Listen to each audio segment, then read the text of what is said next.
बिस्मिल्लाहिर्रहमानिर्रहीम। अस्सलाम वालेकुम प्यारे बच्चों। अच्छा, आज से हम ज़रा मुख्तलिफ़ तरीके से पढ़ना शुरू करेंगे। आज मुझे एक बहुत अच्छी किताब मिली है फ़ारसी ग्रामर की। ग्रामर को फ़ारसी ज़बान में दस्तूर कहा जाता है, तो दस्तूर ज़बान फ़ारसी, और उसमें बहुत अच्छे अच्छे जुमले भी हैं। तो मैंने सोचा कि क्यों ना हम इस किताब से फ़ायदा उठाएं। तो इसका एक सफ़ा जो है वो मैं स्क्रीन पे शेयर किया करूँगा, और उस सफ़े को फिर हम ज़रा उस पर गौर किया करेंगे।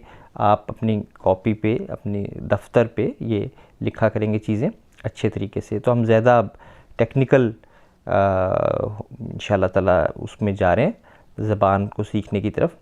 और इसमें जो ग्रामर जब हम पढ़ते हैं या दस्तूर पढ़ते हैं तो बहुत सारी इस्तिलाहात यानी टर्म्स जो हैं वो हमारे सामने आती हैं। उनको हम छोड़ देंगे, हम टर्म्स की बहस में नहीं पढ़ेंगे।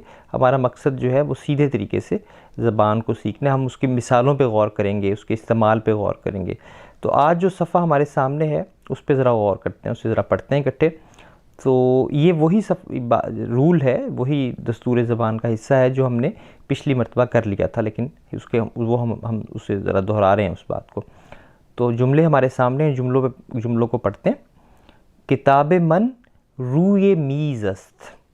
रूए जो है ये हरफ जर है, यानी प्रपोजिशन है, और इंग्लिश में जिसको कहते हैं on. The book is on the table. तो किताब मन रूए मीज़ अस्त। और फिर किताब तो रूए मीज़ अस्त, तुम्हारी किताब, यूर बुक। फिर किताब ऊ रूए मीज़ अस्त। किताब माँ रूए मीज़ अस्त, हमारी किताब मेज़ पर है। किताब शुमा रूए मीज़ अस्त। किताब ऑनहा रूए मीज़ अस्त। और फिर अब उन्हें इसको दूसरी तरह से लिखा है जो हमने पढ़ा था कि किताबम रूए मीज़ अस्त, मेरी किताब, my book is on the table. किताबत रूए मीज़ अस्त, तुम्हारी किताब मेज़ पर है। किताबश रूए मीज़ अस्त। किताब मान रूए मीज़ अस्त। किताब तान रूए मीज़ अस्त। किताब शान रूए मीज़ अस्त। और फिर वो नीचे लिखा हुआ भी है कि किताब मन जो है इसका मतलब है किताबम, और ये इंग्लिश में लिखा हुआ है माई बुक। किताब तो, किताबत, यूर बुक, सिंगुलर के लिए, एक बंदे के लिए। किताब ऊ या किताबश, हिज बुक और हर बुक, उसकी किताब। किताब माँ या किताब मान, आवर बुक, हमारी किताब। किताब शुमा भी कह सकते हैं और किताब तान भी कह सकते हैं, यूर बुक, यानी जब ज़्यादा लोग सामने हो आपके तो आपने कहना है कि यूर बुक, तुम सब की किताब। किताब आनहा या किताब शान, देयर बुक, उनकी किताब। और फिर अब हम अगले सफ़े पे जाते हैं। वहाँ हम देखते हैं कि ये एक बड़ा अच्छा उन्होंने टेबल सा बनाया हुआ है। इसकी हम जो टर्म है उसको छोड़ देते हैं, हम सिर्फ इस पे गौर करते हैं कि किताबम जो है वो कैसे बना है, कि किताब प्लस मीम जो है और उससे पहले ज़बर लगाइए, तो किताबम बना। फिर किताबत, किताबश, किताब मान, किताब तान, किताब शान। तो इसको ज़रा अच्छे तरीके से आप लिख लें और दोहरा लें इसको। फिर हम यहाँ एक और बात भी पढ़ रहे हैं आगे चल के। इन्होंने एक रूल इंग्लिश में लिखा हुआ है, अगर आप इसको पढ़ें समझें तो बहुत अच्छी बात है, वरना फिर ये है कि इसको मैं आपको सिंपल ये बताता हूँ कि बाज़ अल्फाज ऐसे होते हैं कि जो छोटी या जो है, आपको पता है बड़ी या जो है, ये ईरान की जो फ़ारसी है उसमें बड़ी या नहीं है। बड़ी ये जो होती है उर्दू में हम कहते हैं वो नहीं है। अलबत्ता अफ़गानिस्तान की फ़ारसी में जो है वो लोग लिखते हैं उस तरीके से। तो हम चूँकि ईरान वाली फ़ारसी को फॉलो कर रहे हैं, तो छोटी या अगर आखिर में आ जाए, या अलिफ आ जाए, या वाव आ जाए, या बड़ी या भी आ जाए, वो एक ही लफ्ज़ होता है वो। तो छोटी या यानी या आ जाए किसी लफ्ज़ के आखिर में, या वाव आ जाए, या अलिफ आ जाए, इनमें से कोई हर्फ पे अगर कोई लफ्ज़ ख़त्म हो रहा हो, मिसाल इसकी लेते हैं कि मिसाल के तौर पे पा कहते हैं पाँव को, पे अलिफ पा का मतलब है पाँव। तो दस्तो पा जैसे कहा जाता है, दस्त कहते हैं हाथ को और पा कहते हैं पाँव को, दस्तो पा। तो ये अलिफ पे ख़त्म हो रहा है पा।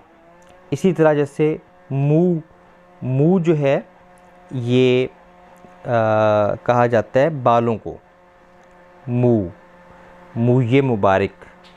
तो इसी तरह जो है खाने जो है वो घर को कहा जाता है, खाने। लिखा इस तरह जाता है जैसे उर्दू में हम खाना लिखते हैं, खाना, तो पढ़ते इसको फ़ारसी में खाने, खेलिफ खा नून और हे, खाने, ये उससे भी अगले सफ़े पे मिल जाएगा आपको खाने। इसी तरह संदली यानी कुर्सी, संदली जो है उसके आखिर में ये आ रही है। तो अगर आखिर किसी लफ्ज़ के आखिर में अगर 3 हर्फ मैंने बताए हैं, कौन कौन से, अलिफ, वाओ, या, याद रहेगा आपको, अलिफ, वाओ और या, अगर किसी लफ्ज़ के आखिर में ये 3 हर्फ आएँ तो फिर जब हम उनके साथ ये अटैच करते हैं, यानी मीम, ते और शीन वगैरह, जैसे किताबम में मीम अटैच किया, किताबत में ते अटैच किया, किताबश में शीन अटैच किया, तो वहाँ पे हमें बीच में कुछ बाज़ औक़ात या लगानी पड़ती है हमें, या। मिसाल के तौर पे पा जो है, पा का मतलब पाँव, अब अगर आपने कहना है मेरा पाँव और आप मीम साथ लगाएं, जैसे किताब में किताबम बन गया मेरी किताब, तो पा में पाम नहीं कहना आपने, बीच में या भी ऐड होगी, तो ये बनेगा पायम, पायम, मेरा पाँव, माई फुट, पायम, ठीक है। पाम की जगह पे, यानी पा का मतलब पाँव और मीम आपने ऐड करना था मेरा पाँव बनाने के लिए, तो बीच में या जो है अब आएगी, चूँकि अलिफ पे ख़त्म हो रहा है। इसी तरह पायत, तुम्हारा पाँव, इस सफ़े पे आपको मिलेगा। फिर पायश, उसका पाँव, हिज और हर फुट, ठीक है। इसी तरह यहाँ पे इसी सफ़े पे मुँह की मिसाल दी हुई है, मुँह का मतलब बाल, मुयम, मेरा बाल, और माई हेयर, मुयत, तुम्हारे बाल, मुयश जो है वो उसका बाल। और फिर अगले सफ़े पे हम जाएं तो पा की मिसाल हम कंटिन्यू रखेंगे, तो पा के साथ अब हमने मान लगाना है, तो पायमान, ये बीच में ऐड होगी, पायमान हमारा पाँव, पायतान तुम्हारा पाँव, पायशान उनका पाँव, देयर फुट। इसी तरह हम संदली की मिसाल लेते हैं, संदली इसका मतलब है कुर्सी, चेयर, तो संदली के साथ अब हम अगर मीम लगाएं यानी मेरी कुर्सी बनाने के लिए, तो संदलिम बन जाएगा, तो ये संदलीयम। वैसे तो संदली में जो है वो या है, लेकिन उस या पे फिर ज़बर लगेगी, वो वाज़े हो जाएगी बिल्कुल, और इकट्ठा लिखा जाएगा, जैसा कि इस किताब पे आप देख रहे हैं, संदलीयम मेरी कुर्सी, संदलीयत तुम्हारी कुर्सी, संदलीयश उसकी कुर्सी, संदलीमान हमारी कुर्सी, संदलीयतान तुम सबकी कुर्सी, संदलीयशान, या बल्कि संदली शान, मेरे ख्याल में इसको पढ़ेंगे, संदली शान उनकी कुर्सी।